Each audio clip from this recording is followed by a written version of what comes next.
In our morning show. Hope you're having a great morning so far. Now, in case you didn't know, we're celebrating Caribbean Folklore Month all month long, and we've been doing so. We had our nice little Friday folklore session on Friday, and we did some exploration into a little bit of folklore. But this morning, I want to welcome Marsha Gomes-Mckie, who is the founder of the Caribbean Books Foundation. Good morning, Marsha. Hi, good morning. How are you doing? I am good. All right. So, tell me about Caribbean Folklore Month. How is it going so far? It's going great. Caribbean Folklore Month, we started it about 3 years ago, and it started online, and now we are developing and pushing into more activities. Right, but initially it was just more about books, right? Yeah. About folklore books. Yeah, most because it's from Caribbean Books Foundation, and we're pushing folklore books, but now we are opening to other stuff. So, for example, the Rotunda Art Gallery, we have the arts exhibition started this Monday. Right. And what we did is that we sort out books for them. So you're not just going to see art, you're going to see the books. Ah, okay. Yeah. So and also we have a stand-in Papa Boa.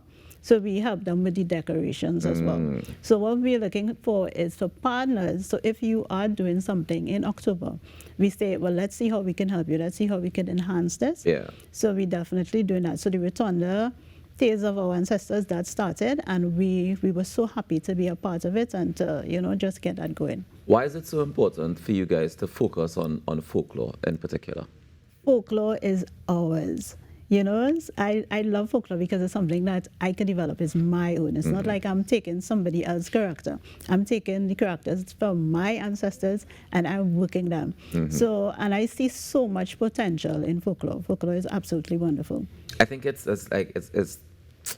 infinity, like it doesn't end. You can take it and you can upgrade it to be as modern, or you can take it to be as old as you want it to be, and you could take it and put a different twist. I saw some illustrations recently of a Nancy looking like a proper, like he was a spy, or some kind of thing like that. Well, it was very interesting. As you said that, I have four art pieces in here because I'm an author and an illustrator as well. Right. Now, as an author and illustrator, how do you participate in the Caribbean History Month? Okay, so well, I'm at the Rotunda, so Okay, I have so you four have pieces. stuff on I have display. 4 pieces. So I have Papa Boa, and my Papa Boa looks different. When I draw Papa Boa, he has to look sexy. He has to look like a Sexy hero. Papa He has Boa. to look like a hero. Papa Boa has to look like, so when you pass, he'll be like, what? So I am reimagining these characters. And then I have Mama Delo, and I have her with the kinky hair and the brown skin.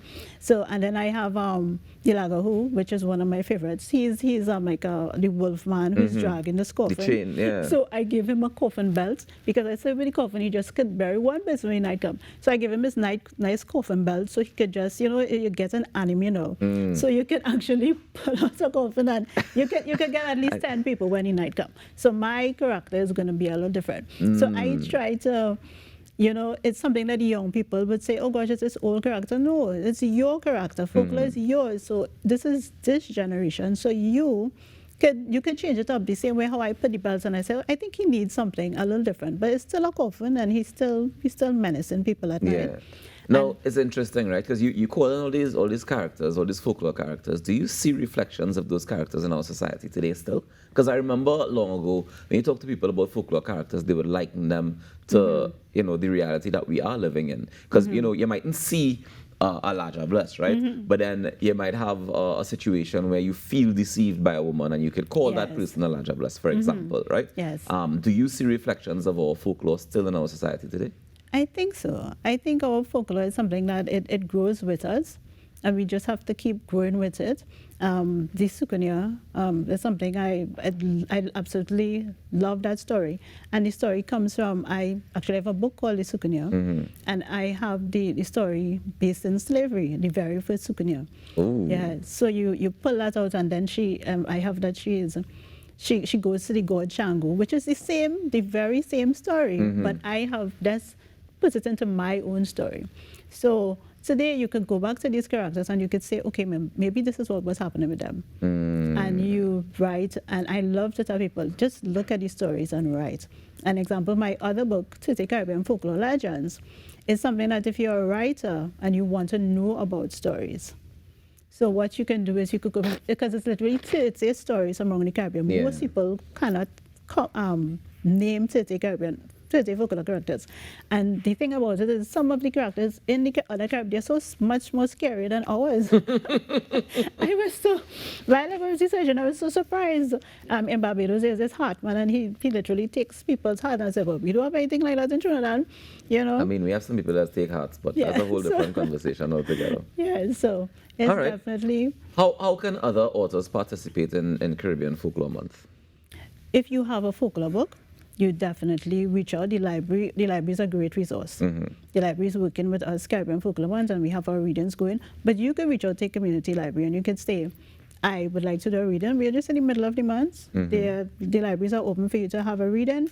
They're also not just the reading, but what next week, Friday, the 27th, I'm doing an interview with Nalis. Okay. So what they do is they provide interviews for the authors and they put it on their social media and stuff like that. So you can go in. I said once you're an author, the library is where you're supposed to be. You talk to the director of the library. She is very accommodating. And you say, I have this and I'm living in Cuba. There's a writer from Cuba. She's having a reading this week in Cuba. So you reach out. And then you can reach out to us. You could just email us at caribbeanbooksfoundation@gmail.com. You email us. We do features on our blog. If you have your book launch, we'll feature on the book launch. We have author interviews. So you just reach out and we will make you a part of it. And if it's social media, you tag us and we will share it. Yeah. So, and then you come on TTT and, you know. All right, tell us about some of the books that you have on display here. I know you would have mentioned the 30 Folklore Legends. This one is the coloring book version that I have here. So the bigger book is the coloring book version, and then I have a smaller book for adults, which is much more of a dark book, so it's a lot of black pages in it, because I like to see folklore on the black pages. Black pages? Yeah, so on the darker pages. So if you have, like you see how this... Oh, so it's still colorable? Or? Yeah, it's not colorable, but you see how it have the dark pages reflected on it? You find that adds something to it? Yeah, it adds something to the spookiness of it. And then with these two, I also have a coloring book, an artist coloring book, which is more in-depth. You'll see. Oh, wow. You know, it's as an adult coloring book? Yeah, it's an adult coloring book. So it's like three is a package. And then I have souvenir.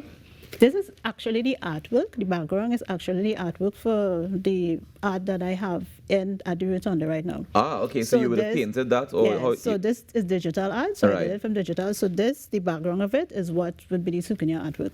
And this is an adult book, and I spoke about it. Yes. So the very first souvenir, the story of the very first souvenir. Where do we get access to these books? Well, I have one more. Let me show you.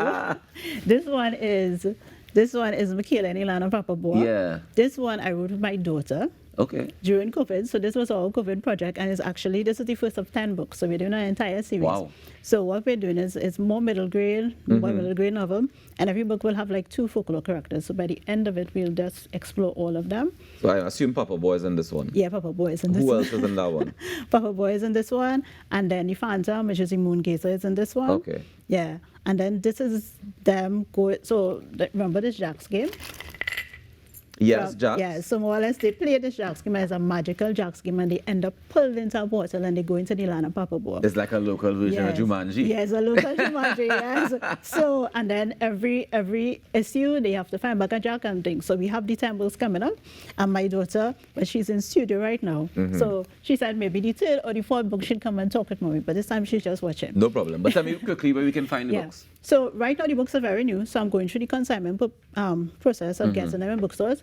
But by next week, it will be in Scribbles and Quills in Gaston Street, Shogunas. So they are the first bookstore that I'm with. Okay. But I have like the other bookstores have to say. You have conversations with them still, yeah? So by November, I will have a full list. So all right. Well, I hope you send us that list so we can tell people exactly where to find it, yeah? Definitely. Thank you so much for joining us this morning, Marsha, and happy Caribbean Folklore Month. Yes, we'll definitely do a lot more for Folklore Month, and just keep following us on Caribbean Books Foundation and all our social media, and we want to hear from you. All right, we take a quick break and come back with more inside the Now Morning Show. We thank Marsha and the entire Caribbean Caribbean Books Foundation for celebrating Caribbean Folklore Month with us right here in the Now Morning Show. Let's take that quick break and come back with more. Stay tuned. Always want to post with the paparazzi, so I'm giving you the story clear in HD. No one knows what me, John, me and me. So tell